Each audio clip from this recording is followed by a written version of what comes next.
Colorado, a land of majestic mountains, snowy landscapes, and cozy holiday retreats. But beneath the festive charm lies a darker side, filled with ghostly encounters, mysterious disappearances, and chilling tales of the unexplained. From haunted hotels and eerie mountain trails to spectral figures in ski resorts. Tonight, we'll explore 10 terrifying Christmas ghost stories from the Centennial State. So, bundle up, dim the lights, and join us on this haunting journey through Colorado's supernatural holiday past. Story number 1. The Yeti of the Rocky Mountains. The Rocky Mountains of Colorado are a winter paradise. Their snow-covered peaks and dense forests drawing skiers and adventurers from across the globe. But for all its beauty, the region has long been shrouded in mystery.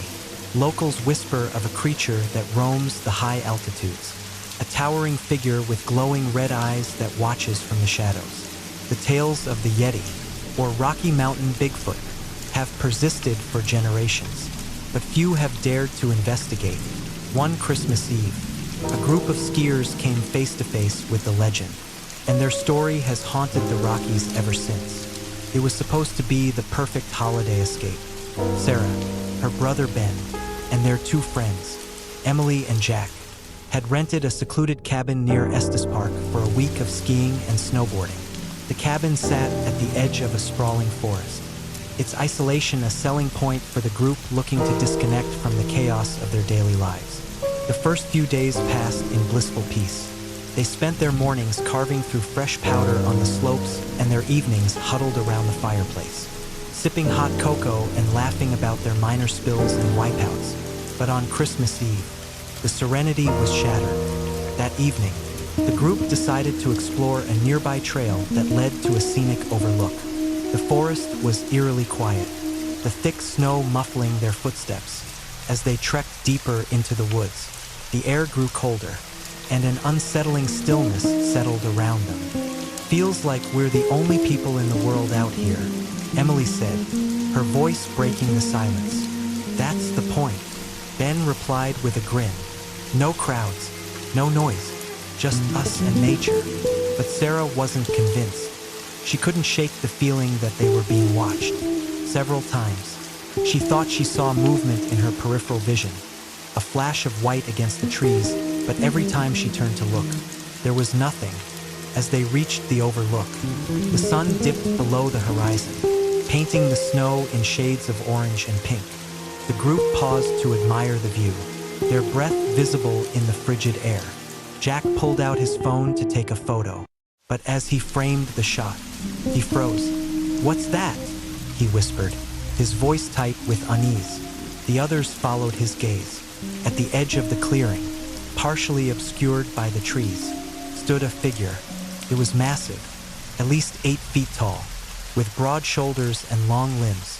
Its fur was a mottled white and gray, blending seamlessly with the snow. But what held them in stunned silence were its eyes, glowing a vivid, otherworldly red. The creature didn't move. It stood perfectly still, its gaze fixed on the group. The air seemed to grow colder, the oppressive silence broken only by the sound of their breathing. Sarah's heart pounded in her chest as she fumbled for her phone, but her hands were shaking too much to take a photo.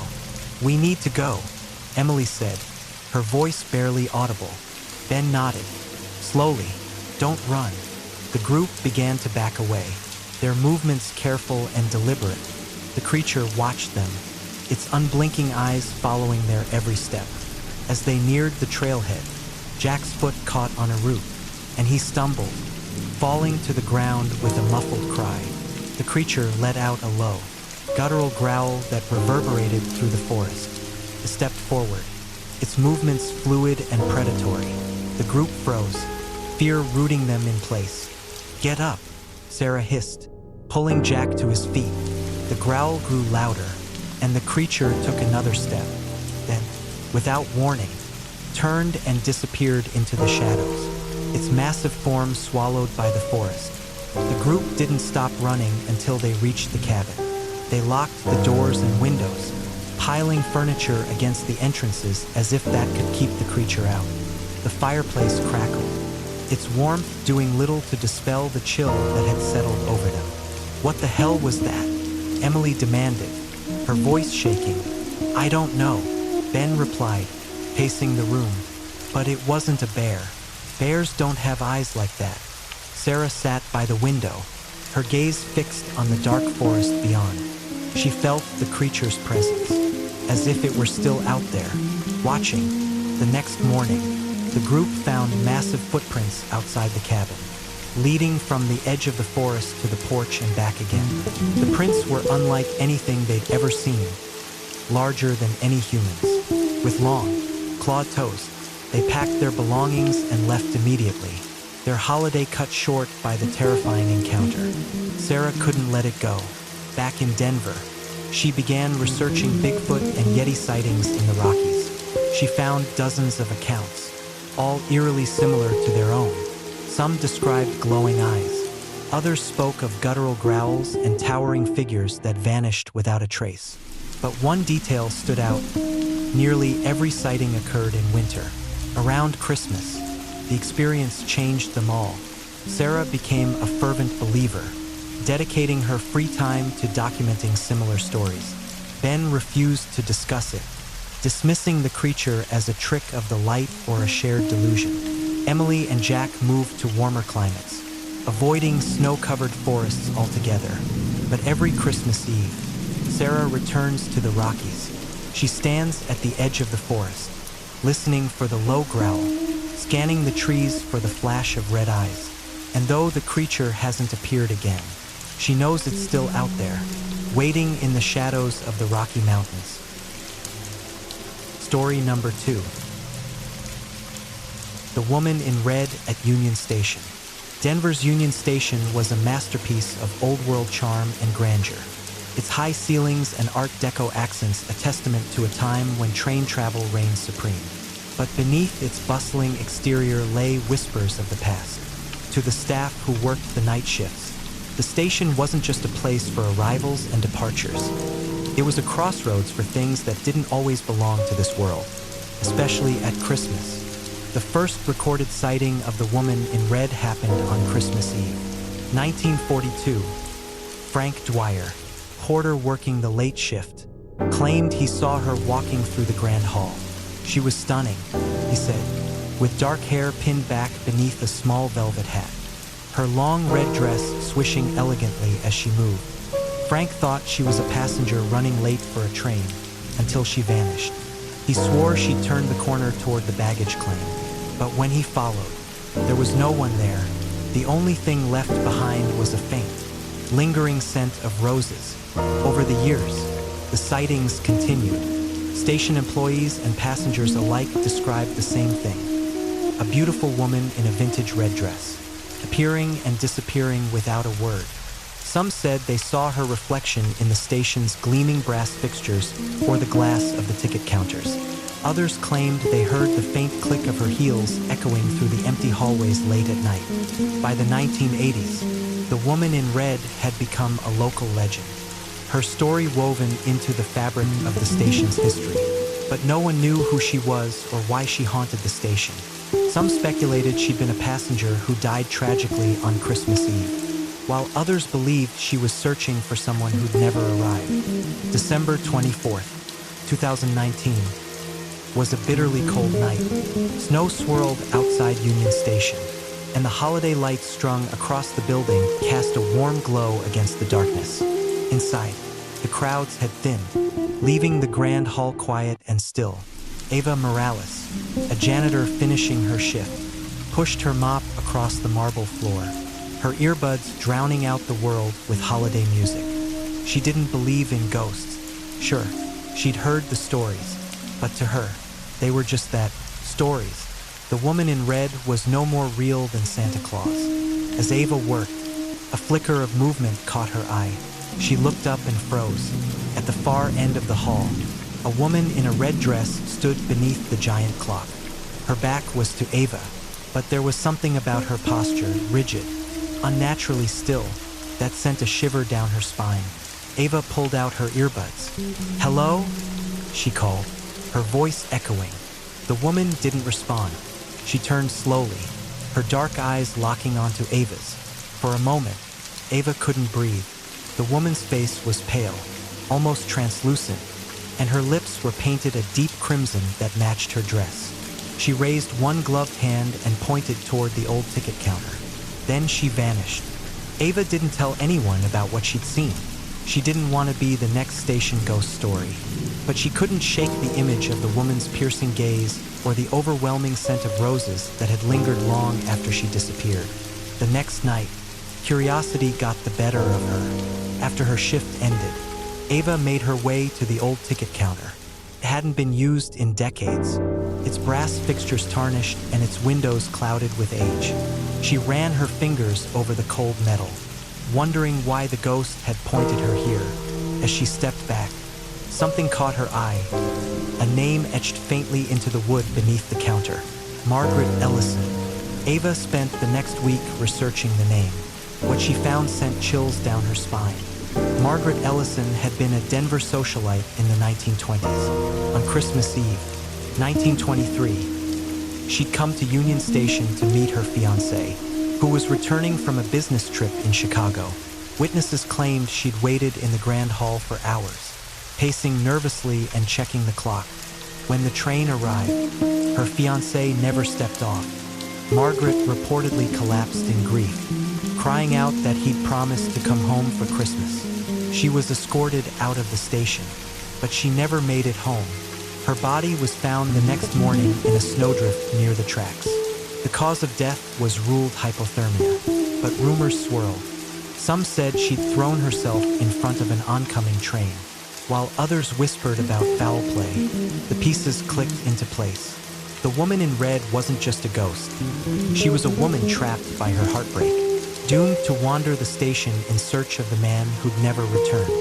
Ava couldn't stop thinking about her. She began to stay late after her shifts, hoping to see the ghost again. Weeks passed with no sign of her. Ava began to wonder if she'd imagined the whole thing. Then, on Christmas Eve, 2020, she saw her again. The station was nearly empty, the holiday lights casting soft shadows across the hall. Ava stood near the clock, clutching a single red rose she'd brought with her. The air grew cold, and the faint scent of roses filled her nostrils. The woman in red appeared without warning, stepping out of the shadows like a memory brought to life. She looked at Ava, her expression unreadable, and pointed again, this time toward the tracks. Ava's heart pounded as she followed the ghost's gesture. She walked to the platform, her breath visible in the freezing air. There, lying in the snow, was an old leather wallet. She picked it up, her hands trembling as she opened it. Inside was a faded photograph of Margaret Ellison and a man in a suit, smiling for the camera. On the back of the photo, written in elegant script, were the words, "I'll come home to you, always." The woman in red hasn't been seen since that night. Some say Ava helped her find peace, reuniting her with the promise that had kept her tethered to the station for nearly a century.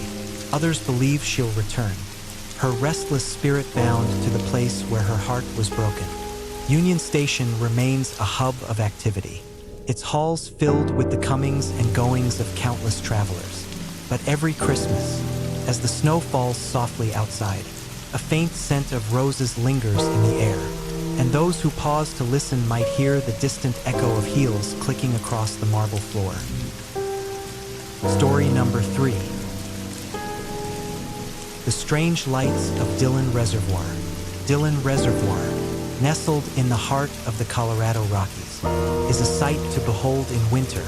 Its surface freezes into a vast expanse of snow-covered ice, reflecting the towering peaks around it. But beneath the serene beauty lies a chilling legend that few dare to explore. Every Christmas Eve, witnesses report strange blue lights moving beneath the ice, accompanied by faint whispers that seem to rise from the frozen depths. For adventurers Brian and Rachel Carter, Dillon Reservoir was the perfect holiday destination. They had rented a cabin overlooking the lake. Eager to spend a quiet Christmas surrounded by nature, the couple, avid ice fishers, planned to spend Christmas Eve on the frozen lake, hoping to catch trout while enjoying the solitude. I still think it's weird nobody else is out here, Rachel said as they trudged toward the lake. The wind bit at their cheeks, and the snow crunched underfoot. It's perfect weather for ice fishing. Brian adjusted the gear on his back and shrugged. Maybe they're busy with Christmas stuff. Anyway, it means we get the lake to ourselves. Rachel smiled, but a flicker of unease passed over her face as she glanced at the vast, empty expanse of ice. They set up near the center of the lake, drilling holes in the thick ice and setting up their small tent for shelter. The late afternoon sun cast long shadows across the frozen surface, and the world seemed impossibly quiet. By the time night fell, the couple had caught a few fish and were relaxing with hot cocoa from a thermos. "This is nice," Rachel said, leaning against Brian. "No phones, no emails, just us and the lake." Brian chuckled. "And maybe some trout." But as the clock neared midnight, the mood shifted. A faint glow appeared beneath the ice, casting eerie blue light that danced across the frozen surface. Rachel sat up, her breath visible in the cold air. "Do you see that?" she whispered, pointing. Brian nodded, his expression tightening. "Probably just reflections. Maybe headlights from the highway." "The highway's miles away," Rachel said. Her voice trembled. "And it's moving." The light swirled and pulsed, growing brighter. Brian grabbed a flashlight and stepped outside the tent. The cold air stung his face, and his boots slipped slightly on the slick ice. He shone the beam toward the lights, but it seemed to dissipate in the glow beneath the ice. Rachel joined him, her arms wrapped tightly around herself. "What is that?" she asked, her voice barely audible. Before Brian could answer, a sound rose from the depths. It was faint at first, a low murmur that seemed to come from under the ice. The sound grew louder, resolving into whispers that sent shivers down their spines. The words were unintelligible but filled with an aching sadness that made Rachel's eyes well with tears. "We need to go," she said, grabbing Brian's arm. "Now." As they began packing their gear, the lights intensified, swirling faster beneath the ice. The whispers grew more urgent, almost pleading. Rachel looked down and froze. Through the ice, she could see faces, pale, gaunt, and distorted, pressing against the frozen surface. Their mouths moved in silent screams, their hollow eyes fixed on her. "Brian!" she screamed, stumbling backward. Brian turned and saw them too. His heart raced as he grabbed Rachel and pulled her toward the shore. The ice groaned beneath their feet, cracks spidering out from where they had stood. They reached the edge of the lake just as the ice shattered behind them. A deafening roar echoed across the reservoir as the lights burst through the surface, illuminating the night sky in an unnatural blue glow. The whispers turned to wails, a chorus of anguish that seemed to shake the very air. Brian and Rachel didn't stop running until they reached their cabin. Locking the door behind them, they collapsed onto the floor, gasping for breath. Outside, the blue glow faded, and the lake returned to its eerie stillness. The next morning, the couple reported the incident to the local authorities, but their account was met with skepticism. Rangers inspected the lake and found no signs of the lights or the shattered ice. But the Carters knew what they had seen and heard. They couldn't forget the faces beneath the ice, their haunting expressions etched into their memories. Rachel began researching the history of Dillon Reservoir and discovered a chilling truth. Before the reservoir was created, the area had been home to a small town. When the dam was built, the town was flooded, its buildings and cemetery left submerged beneath the water. Local legends claimed the spirits of those buried there still wandered the lake, their restless souls trapped beneath the ice.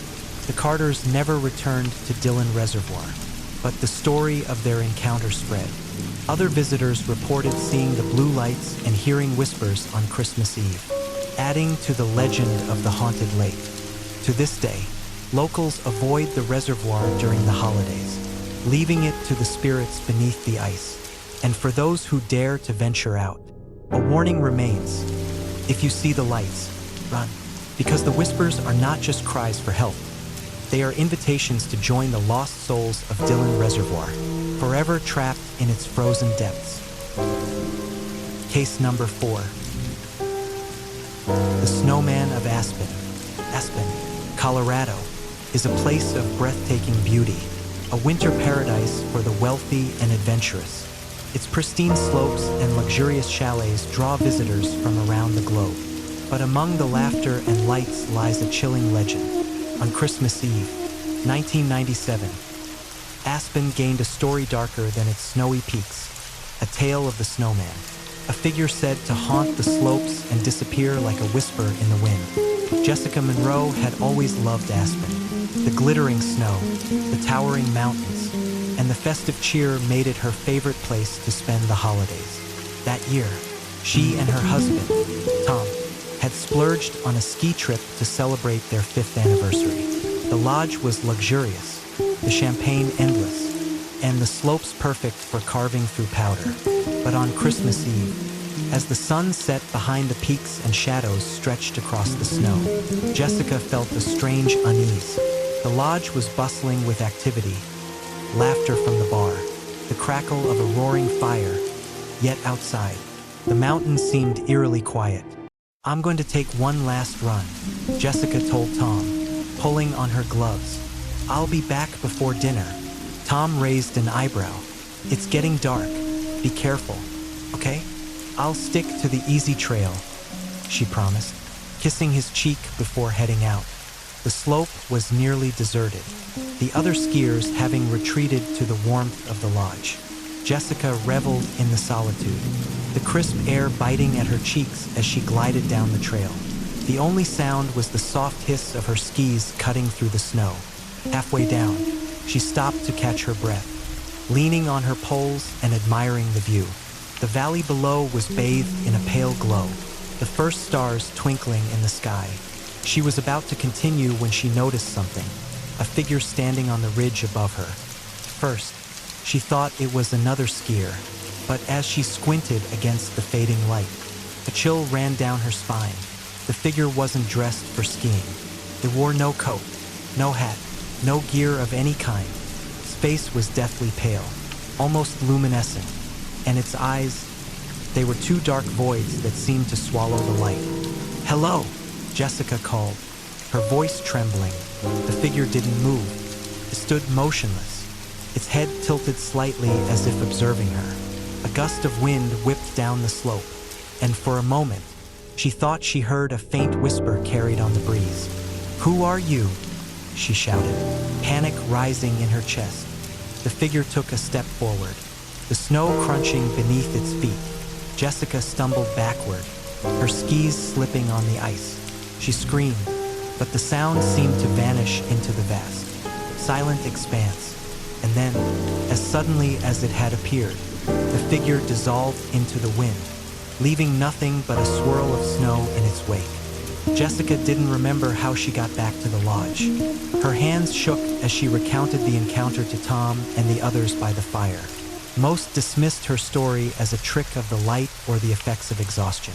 But one man, an older local named Carl, listened intently. "You've seen the snowman," he said, his voice low. Jessica stared at him. "The what?" Carl leaned closer, his expression grim. "Back in the 50s, there was a skier who got caught in a blizzard up on that mountain. They found his body days later, frozen solid. Ever since, people have reported seeing him on the slopes, especially on Christmas Eve. They say he's looking for something or someone." Jessica shuddered, her mind replaying the hollow eyes and ghostly face. "That's just a story," she said, though her voice lacked conviction. Carl shrugged. "Believe what you want, but you're not the first to see him." That night, Jessica couldn't sleep. Every time she closed her eyes, she saw the figure on the ridge, its dark eyes boring into her. She rose from bed and walked to the window, staring out at the moonlit slopes. The mountain was silent, the snow untouched. But then, in the distance, she saw it again, a pale figure standing at the edge of the forest, its form barely visible in the shadows. She backed away from the window, her heart pounding. When she looked again, it was gone. Jessica never returned to Aspen after that Christmas. The experience left her shaken, her love for the mountain replaced by a lingering fear. Over the years, she heard other stories of the snowman, skiers who vanished without a trace, sightings of the pale figure on moonlit nights, and whispers carried on the wind. To this day, the legend of the snowman endures. Locals warn visitors to stay off the slopes after dark, especially on Christmas Eve, when the snow seems to glow with an unnatural light. And for those who do venture out, a chilling reminder remains. If you see the snowman, don't call out to him, because if you do, he might just answer. Story number 5. The missing skier of Breckenridge. The wind howled through the trees, whipping fresh snow into the air like tiny shards of glass. It was Christmas Eve, 1985, and the ski slopes of Breckenridge, Colorado, were alive with the glow of festive lights. Families laughed and called out to one another as they descended the gentle trails, their voices muffled by the thick blanket of snow. But high above them, in the jagged terrain of the backcountry, the mountain claimed another soul. No one saw him vanish. They only found his tracks. Jacob Palmer was a confident skier. At 29, he'd spent most of his winters chasing the perfect powder, carving trails in places that would make lesser men shiver with fear. That night, he decided to explore the higher ridges beyond the main resort, where the trees thinned and the wind roared like a freight train. He told his friends he wanted one last run before heading back to the lodge. "I'll meet you guys at the bar," he'd said, his grin wide beneath his ski goggles. First rounds on me. They never saw him again. The search began the next morning. Jacob's friends alerted the ski patrol when he failed to return to their shared cabin. And by dawn, rescue teams were combing the mountain. It didn't take long to find his tracks. They led away from the main trail, cutting through the untouched snow and into the dense forest. The tracks were steady, deliberate, as if Jacob had known exactly where he was going. And then they stopped. The searchers found the end of the trail near a ridge that overlooked a steep drop into a frozen ravine. There were no signs of a struggle, no evidence that he'd fallen, just the tracks, ending abruptly in the middle of the snow. Jacob Palmer was never seen again. The story became local legend. Skiers and snowboarders whispered about the missing man, their voices hushed over mugs of spiked cocoa in the lodge. Some said he'd fallen into a hidden crevasse, his body buried under layers of snow and ice. Others claimed he'd been taken by something, a force that haunted the mountain. But the strangest stories came from those who swore they'd seen him. It always happened on the coldest nights, when the moon cast its pale light over the slopes. Skiers returning from late runs reported seeing a lone figure standing at the top of a ridge, silhouetted against the starry sky. He wore a ski jacket and goggles, his posture eerily still. Those who called out to him received no response. He simply stood there, watching, until they turned away. When they looked back, he was gone. By 2015, the legend of Jacob Palmer had become a ghost story, a tale told to scare newcomers and entertain drunk tourists. Most people dismissed it as nonsense, the mountain playing tricks on tired eyes. But for Emma Daniels, it was personal. Emma's father, Alan, had been part of the original search team. She'd grown up hearing his stories about that night, about the tracks that ended in nothing, and the strange sense of unease that had gripped him as they combed the ridge. It felt like the mountain didn't want us there, he told her once, like it was hiding something. Alan had died the previous spring, his heart finally giving out after years of battling illness. That Christmas, Emma decided to honor his memory by visiting Breckenridge, the place he'd loved so much. She booked a room at the lodge and spent her days skiing the same trails her father had described. But the mountain had other plans for her. On Christmas Eve, Emma couldn't sleep. The lodge was quiet, the other guests long since retired to their rooms. She stared out the window at the snow-covered slopes, the moonlight casting long shadows across the trees. A strange impulse stirred in her, a pull she couldn't explain. Before she knew it, she was bundling up in her gear and heading outside. The air was frigid, biting at her cheeks as she clipped into her skis. She told herself she just needed one last run, a chance to clear her head. But as she glided down the empty trail, she felt it, a presence, just out of sight. She turned, expecting to see another skier, but the slope behind her was empty. That was when she saw him. He stood on the ridge above her, his figure stark against the sky. He wore an old-fashioned ski jacket. His bright colors faded with time, and his goggles glinted in the moonlight. Emma's breath caught in her throat as she stared up at him. There was something off about the way he stood. Too rigid, too still. "Hello?" she called, her voice trembling. The figure didn't respond. Slowly, he raised one hand and pointed down the mountain, toward the dense forest. Emma's pulse quickened. She knew the stories. She knew what had happened to Jacob Palmer. "I'm not following you," she said, her voice shaking. The figure didn't move.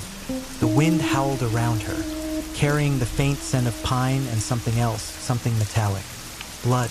Emma turned her skis and pushed off, gliding back toward the lodge as fast as she could.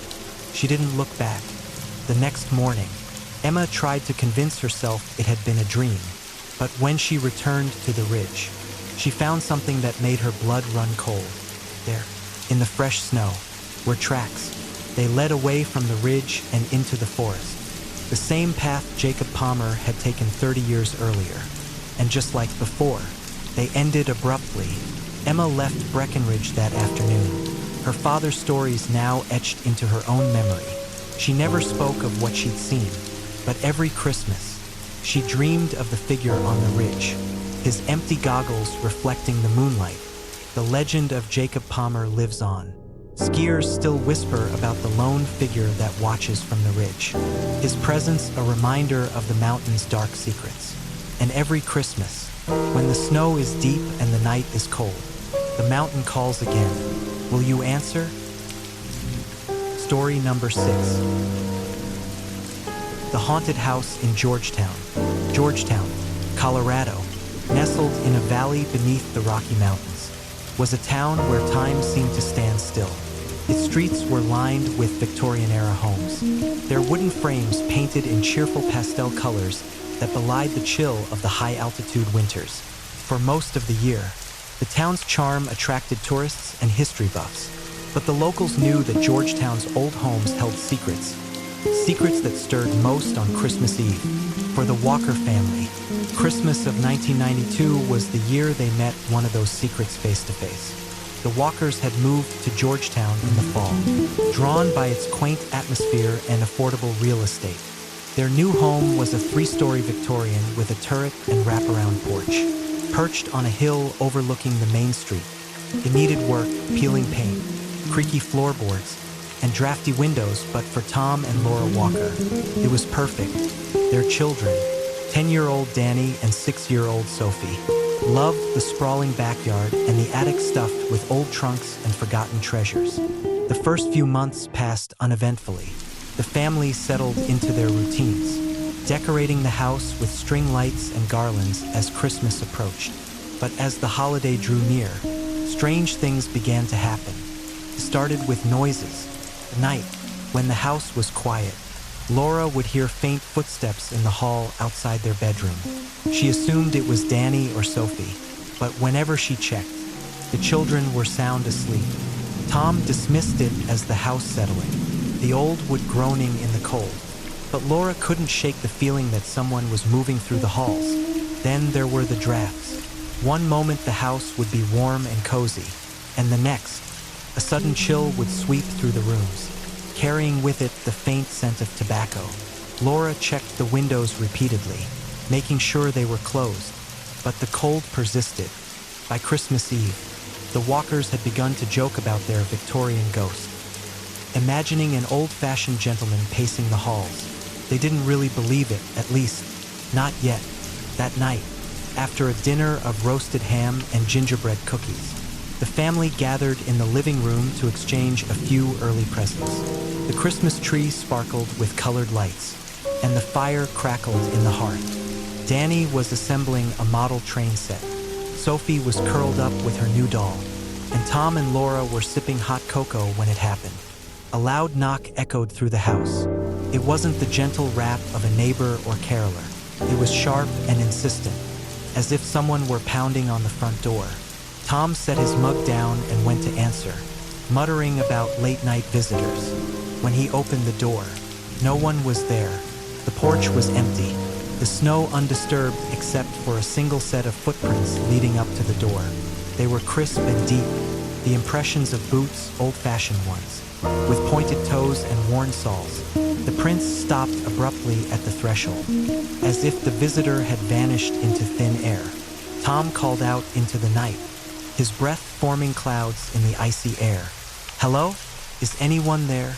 There was no response. He stepped out onto the porch, scanning the yard and the street below. The town was silent, the only sound the soft whisper of falling snow. Uneasy, he went back inside, bolting the door behind him. "Who was it?" Laura asked, her voice tight with concern. "No one," Tom said, showing her the footprints. "But these were outside." Laura's face paled. "That's not funny, Tom. I'm not joking." The children, sensing their parents' unease, huddled together on the couch. Danny stared at the footprints, his eyes wide. "Do you think it's the ghost?"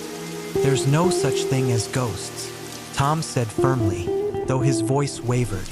Let's get to bed. It's late." That night, Laura couldn't sleep. She lay in bed listening to the wind whistle through the trees, her mind replaying the events of the evening. Just as she was beginning to drift off, she heard it again, the footsteps. They were louder this time, deliberate and heavy, moving down the hall toward the children's rooms. Laura shook Tom awake, her heart racing. "Do you hear that?" she whispered. Tom listened, his face growing grim. He grabbed the baseball bat he kept under the bed and crept into the hall, Laura close behind him. The footsteps stopped abruptly as they reached Danny's door. Tom pushed the door open, his hands trembling. Danny was sitting up in bed, his eyes wide with fear. "He was here," Danny said, his voice barely audible. "The man in the window." Danny's room overlooked the backyard. Tom crossed to the window and peered out, but there was nothing there, just snow-covered trees and the faint glow of the neighboring houses. He tried to reassure Danny, telling him it was just a bad dream, but his own unease was growing. The rest of the night passed fitfully, the family too scared to sleep. When morning came, they were relieved to see the sunlight streaming through the windows.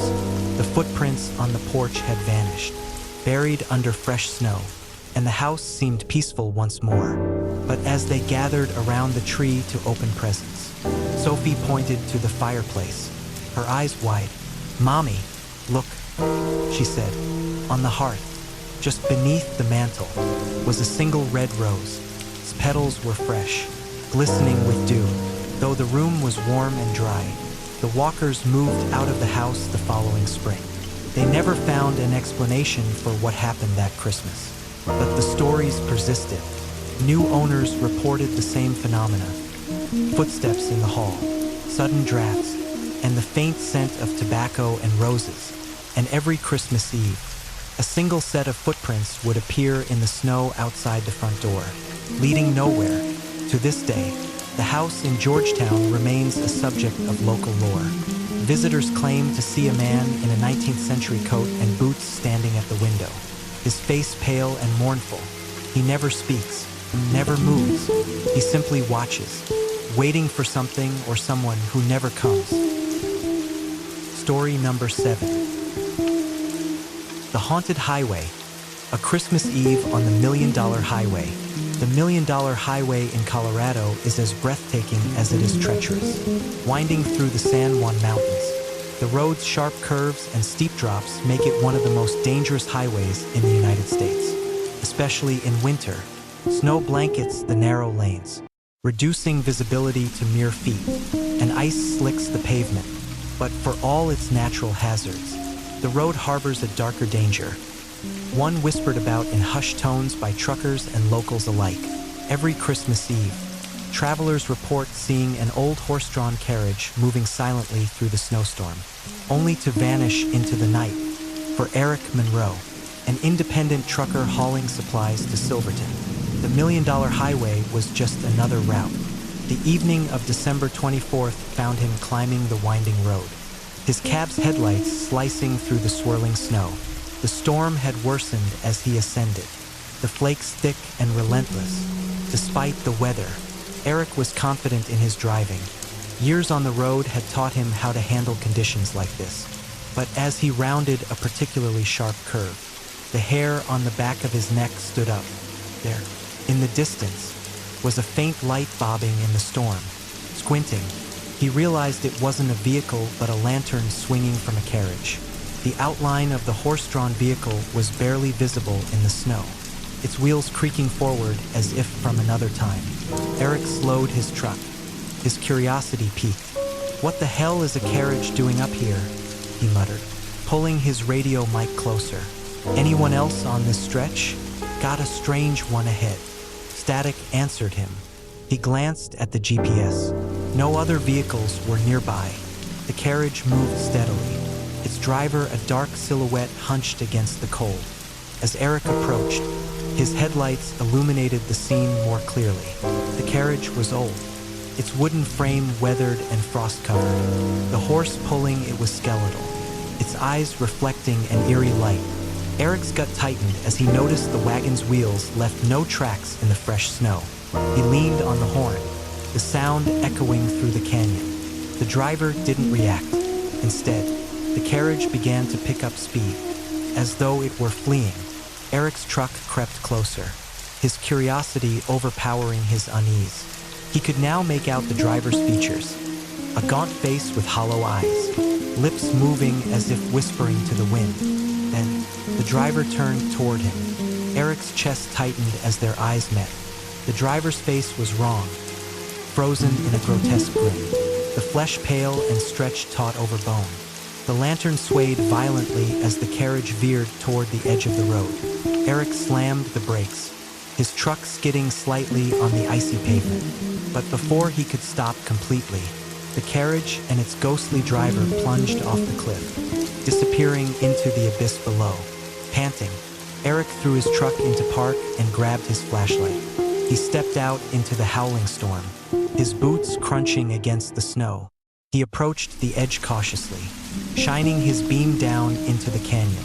The light revealed nothing but darkness and swirling snow. No wreckage, no carriage, no horse. "No way," he muttered, his breath visible in the freezing air. He scanned the area, his flashlight catching something glinting on the ground. Bending down, he picked up a brass lantern, its glass cracked but its frame intact. The handle was icy cold, sending a sharp chill through his gloved hand. Shaken, Eric climbed back into his cab and continued his journey.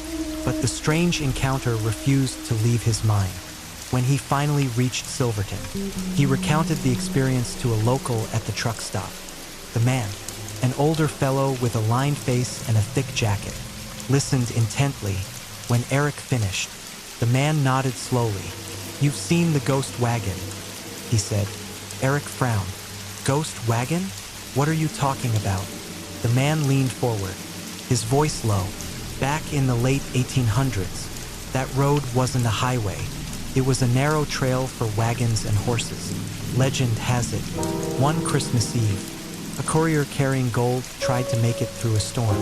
He didn't make it. His wagon went over the edge, and they say he's been riding the route ever since, trying to deliver his cargo."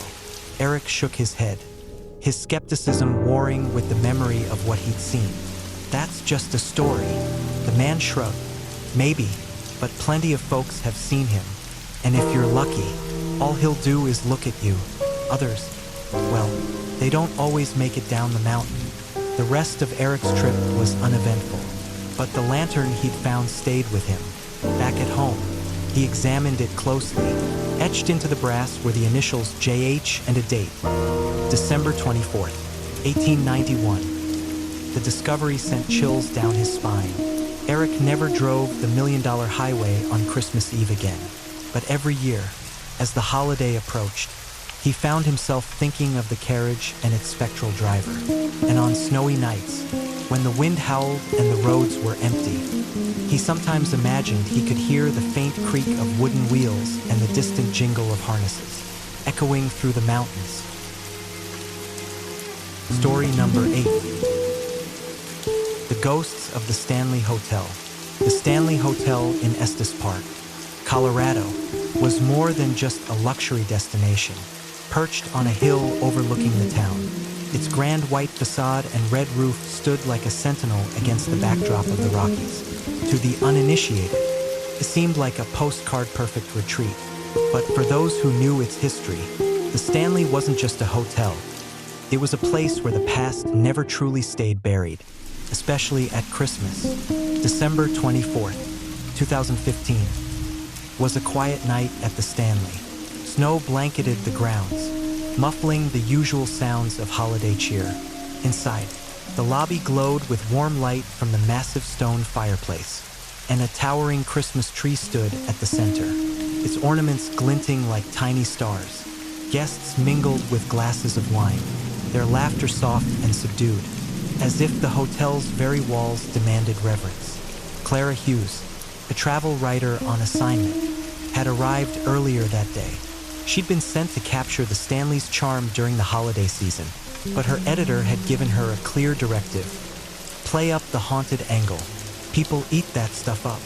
Clara didn't believe in ghosts. She'd written fluff pieces about haunted mansions and cursed landmarks before, always with a wink and a smirk. The stories sold, but they were just stories. This time would be no different, or so she thought. Clara's room was on the 4th floor, a section of the hotel known for its paranormal activity. The staff had warned her about strange noises and phantom children, but Clara had laughed it off. As she unpacked her bag, she couldn't help but feel a twinge of unease. The room was beautiful, with its antique furnishings and large bay window overlooking the snow-covered grounds. But there was something off about it, an energy that made the hair on her arms stand on end. She shook off the feeling and grabbed her camera. If she was going to sell the haunted angle, she needed photos. The hotel was quiet as she wandered the halls, her footsteps echoing on the hardwood floors. She paused outside the ballroom, drawn by the faint sound of music. The ballroom was empty. Its polished floor gleamed under the soft glow of the chandeliers, and a grand piano stood at the far end, its lid propped open. The music Clara had heard, a soft, melancholy melody, had stopped the moment she'd opened the door. She stepped inside, her breath visible in the sudden chill. "Hello?" she called, her voice barely more than a whisper. There was no response. She moved closer to the piano, her camera at the ready. As she reached out to touch the keys, a cold breeze swept through the room, carrying with it the faint scent of cigars. Clara spun around, but the room was empty. And then the piano played. It was just a single note, soft but deliberate. Clara's heart pounded as she backed away, her eyes fixed on the piano. The note lingered, vibrating in the still air, before fading into silence. She fumbled for her camera, snapping a photo of the piano. When she checked the screen, her breath caught. Standing behind her reflection in the mirror above the piano was the faint outline of a man. He was tall, dressed in a dark suit with a bow tie, his face pale and angular. His eyes seemed to lock onto hers through the glass, filled with an emotion she couldn't quite place. And then, just as suddenly as he'd appeared, he was gone. Clara returned to her room, her hands trembling as she locked the door behind her. She tried to rationalize what she'd seen, a trick of the light, a flaw in the mirror, anything but a ghost. But the feeling of unease only grew stronger. The room felt colder than before, and the shadows seemed to stretch farther than they should. She decided to distract herself by reviewing the photos she'd taken. Most were ordinary shots of the lobby, the tree, and the snow-covered grounds. But when she reached the photo of the piano, her blood ran cold. The man was still there, his figure more defined now.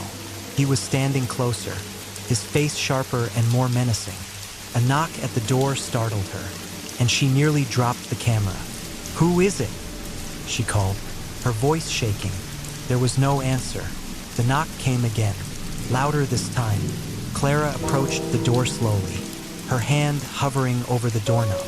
When she finally opened it, the hallway was empty, but on the floor just outside her door was a single red rose. The rest of the night was a blur. Clara tried to sleep but was kept awake by the sounds. Faint whispers, the creak of footsteps outside her door, and the soft, intermittent playing of the piano. She told herself it was her imagination, but the fear gnawed at her. At some point, exhaustion overtook her. When she woke, the room was bathed in the pale light of dawn. The whispers and footsteps were gone, but the sense of unease remained. She packed her things quickly, eager to leave the hotel behind. As she loaded her suitcase into her car, she glanced back at the Stanley. For a moment, she thought she saw a figure standing in the fourth-floor window, watching her, but when she blinked, it was gone. Clara never wrote her article about the Stanley. She couldn't bring herself to put the experience into words, but the photo of the man in the mirror stayed with her, tucked away in a drawer she rarely opened. The Stanley Hotel remains a popular destination, drawing tourists and ghost hunters from around the world. Many come hoping to see the phantom pianist or the man in the dark suit. Some leave disappointed, others leave with stories they'd rather not tell.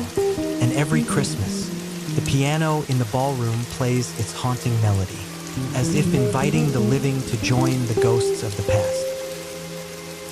Story number 9. The Ghosts of Pikes Peak. Pikes Peak, with its towering summit and breathtaking views, has long been a symbol of Colorado's rugged beauty. But beneath its pristine snow and whispering pines lies a darker legacy. The mountain is steeped in mystery, and during the cold grip of winter, particularly on Christmas Eve, visitors report eerie phenomena. The crunch of footsteps in untouched snow, faint whispers calling their names, and an overwhelming sense of being watched. For Eric and Mia Dalton, a married couple with a shared love of hiking, the idea of spending Christmas at Pikes Peak was irresistible. They had rented a cozy cabin near the base of the mountain and planned to hike one of its less trodden trails on Christmas Eve. To them, it was a perfect way to escape the holiday chaos and reconnect with nature. "It'll be magical," Mia had said, imagining the snow-covered trees and the quiet majesty of the mountains. Eric had agreed, his backpack already packed with hot cocoa and sandwiches. But as they drove up the winding road to the trailhead that morning, the weather began to shift. The sky, once clear, grew heavy with gray clouds, and a biting wind whipped through the pines. Eric glanced at Mia. "You sure about this?" he asked. "We'll be fine," Mia replied, her determination outweighing her apprehension. "It's just wind. Besides, we're prepared." The trail was eerily quiet, their boots crunching against the packed snow. The wind howled through the trees, creating a haunting melody that set Eric's nerves on edge. Mia, always the optimist, led the way, her red scarf a beacon against the white expanse. After an hour of steady climbing, they reached a clearing with a stunning view of the valley below. Eric pulled out his thermos and poured them each a steaming cup of cocoa. As they sipped, Mia pointed toward the distant summit. "One day, we should try to reach the top," she said. Eric was about to reply when he froze. Somewhere behind them, faint but distinct, came the sound of footsteps crunching in the snow. He turned, his heart pounding, but the trail was empty. "Did you hear that?" he asked. Mia shook her head. "Hear what?" Eric scanned the tree line, his unease growing. "Never mind," he muttered, forcing a smile. "Probably just the wind." They continued their hike, the trail narrowing as it wound through a dense grove of pines. The shadows grew longer, and the temperature dropped sharply. Eric couldn't shake the feeling that they were being followed. Every so often, he would hear the faint crunch of snow behind them, but when he turned, there was nothing. As they reached another clearing, the whispers began. First, they were faint, barely audible over the wind. But as Eric strained to listen, he realized they were voices, calling his name. Eric! He stopped in his tracks, gripping Mia's arm. Did you hear that? This time, Mia's expression mirrored his fear. I thought I heard my name, she said, her voice trembling. They stood in silence, the whispers growing louder, more insistent. The sound seemed to come from all directions, echoing through the trees. Eric's grip on Mia's arm tightened. Let's go back. The return hike was a blur of fear and adrenaline. The footsteps and whispers followed them, growing louder as they descended. At one point, Mia glanced over her shoulder and screamed. Eric spun around just in time to see a shadowy figure slip behind a tree, its form too tall and thin to be human. Run! Eric shouted, grabbing Mia's hand. They sprinted down the trail, the shadows closing in around them. The whispers turned to anguished cries, the sound piercing and unnatural. Eric's lungs burned as he pushed himself to go faster, Mia's hand firm in his grasp. When they finally reached their car, they jumped in and locked the doors. Eric started the engine, his hands trembling as he fumbled with the keys. The cries faded as the car sped down the mountain, leaving the haunted trail behind. Back at their cabin, the couple sat in stunned silence, the warmth of the fire doing little to ease their chills. Mia broke the silence first. What was that? She whispered, her voice shaking. Eric shook his head. I don't know, but it wasn't human. They didn't sleep that night. Instead, they searched online for stories of strange occurrences on Pikes Peak. What they found sent chills down their spines. Dozens of accounts mirrored their own. Footsteps in the snow, whispers calling out names, shadowy figures watching from the trees. Most chilling of all were the stories of those who hadn't made it off the mountain, their bodies found days later, their expressions frozen in terror. The Daltons never returned to Pikes Peak, but every Christmas Eve, they light a candle in memory of the souls lost on the mountain, their voices still echoing through the snow. And for those brave enough to venture into the Rockies during the holidays, a warning lingers. When the snow crunches where no one walks, and the wind carries your name, don't look back, because something is always watching. Story number 10. The bells of the abandoned mine, Leadville, Colorado, sat high in the Rocky Mountains, a relic of the old mining boom. In its heyday, the town had thrived on silver, its mines carving deep scars into the mountainsides. But the silver ran out, the miners moved on, and Leadville became a quiet shadow of its former self, except for the bells. Every winter, when the snow blanketed the mountains and the air grew sharp and thin, the townsfolk heard them, faint, mournful chimes echoing from the abandoned mines. The sound was clearest on Christmas Eve, ringing out across the valley like a ghostly hymn. Most people avoided the mines, dismissing the phenomenon as superstition or the wind playing tricks. But those who'd ventured close told darker tales. It was December 24th, 1987, when Ethan Carter first heard the bells. He'd been living in Leadville for 6 months, working as a handyman for the old Victorian inns that catered to tourists. Ethan was a city boy, raised in Denver, and he'd come to Leadville looking for peace. What he found instead was a town steeped in ghost stories. The locals warned him about the mines. Don't go near them, old Martha Harris had told him one morning at the diner. Especially not the Bell Mine. That place ain't right. Why not? Ethan had asked, curious. Martha's eyes had narrowed. Because the dead don't stay quiet up there. Ethan had laughed it off, but the memory of her words lingered. That Christmas Eve, as he walked home from the tavern, the bells began to toll. First, he thought it was the wind, a low, metallic hum that seemed to vibrate in his chest. But as he paused to listen, the sound grew clearer, a slow, deliberate peal, like the striking of a great iron bell.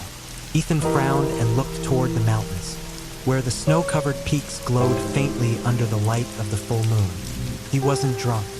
He'd had 1 beer, maybe 2, but his mind was sharp. The sound wasn't coming from town.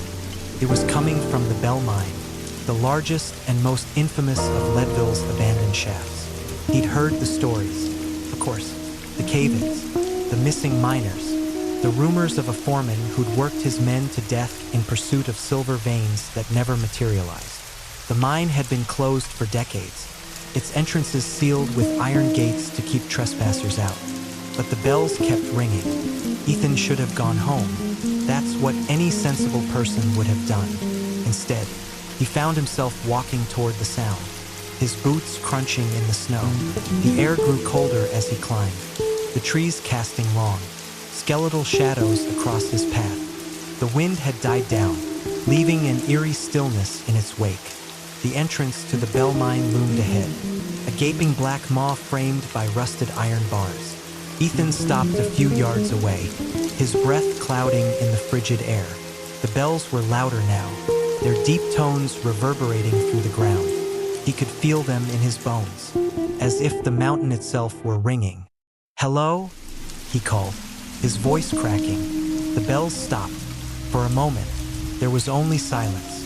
Then, from deep within the mine, came a sound that froze Ethan in place.